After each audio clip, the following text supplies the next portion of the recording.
I was on a plane coming back from Washington, D.C., and I was sitting next to Washington, D.C. Those are the same place, right? Yeah. Yeah. I actually have not had a chance to wash my clothes in D.C., just in Washington State, but in a creek.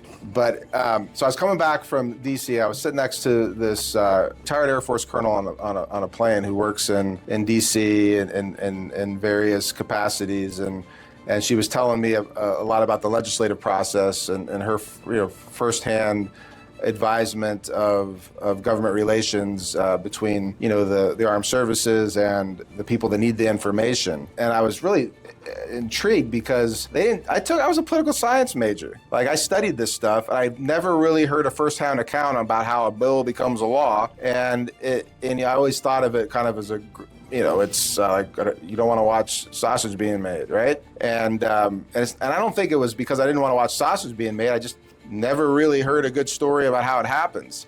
And I was listening to how the career employees of the various committees in Congress and how they relate to the whole process. So basically, it's like a living organism is the American government system. Like the eyes and the head and how it communicates to people that we represent. Those are the legislators. Those are the congressmen, right? There's 435 of them. There should probably be a lot more.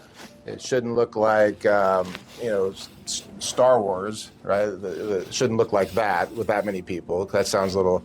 What's the home planet where they? Coruscant. Coruscant, yeah. They had all Villa Grand, yeah. Yeah, that sounds. I don't see how you. That doesn't sound the very New efficient. Hampshire House is like that. They have literally 1,200 representatives in a state that has 2 million people. Right, I'm gonna have to take a case study of that because 435, they're busy, man. They really have a good system for communicating with their people. Like, it's reactionary. They get their attention.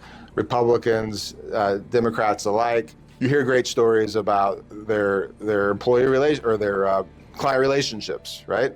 They really know who put them there. Yeah. And not to say that they're not spending special attention with special interests, because they are, right? Because that's the way the system works. If someone has got money to put into your campaign, you're going to be able to listen to them, and they're going to be able to communicate information too. But it's still your job to discern what to do, right? It's interesting because obviously, on average, the American people rate the Senate and the House very, very low. But then when people are asked, well, do you like your congressman or woman? Yes, of course. Yeah, we love your congressman, you hate Congress. Yeah.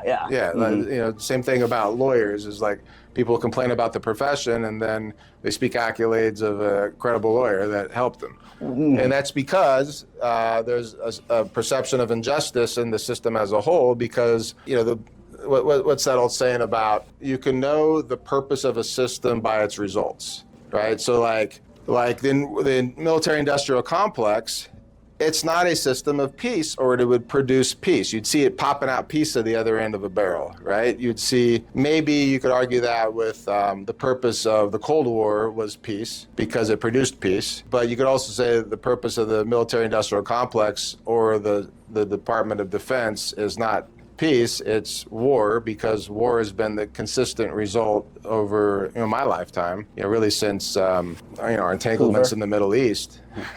But I would say that the way that the constituencies communicate is very good, but the other constituencies are the government employees, because they have data. They have things going on that the people that make decisions need to know, right? For one, they've got to know they got problems. I mean, look at these Facebook groups of the military. Like, they're out there talking about what's wrong with the plane, and next thing you know, the planes are getting fixed. Like, they're communicating. It's like this organic life, and it's beautiful, I think.